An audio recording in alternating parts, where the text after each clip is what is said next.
மாமல்லபுரம் அருள்மிகு ஸ்ரீ தலசைன பெருமாள் திருக்கோவில் சித்திரை பிரம்மோற்சவ பெருவிழாவின் முக்கிய நிகழ்வான தேர் திருவிழா இன்று வெகுவிமரிசையாக நடைபெற்றது.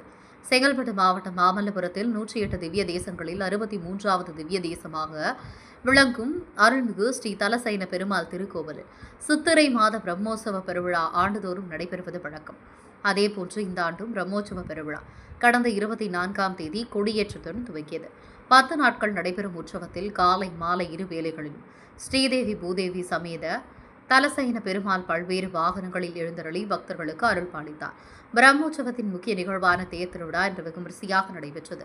முன்னதாக அலங்கரிக்கப்பட்ட தேரில் வேத பாராயணத்துடன் வைணவ பட்டாச்சாரியார்களின் வேத மந்திரங்கள் பாராயணம் செய்து சுவாமிக்கு சிறப்பு அபிஷேக ஆராதனை நடைபெற்றது. அலங்கரிக்கப்பட்ட தேரில் எழுந்தருளி பக்தர்களுக்கு காட்சியளித்தார். முன்னதாக கோவிலில் முன்பு துவங்கிய தேர்பவனி ராஜ மாட வீதிகள் வழியாகும் புராதன சின்னங்கள் வழியாகும் சென்று நிலையை வந்தடைந்தது.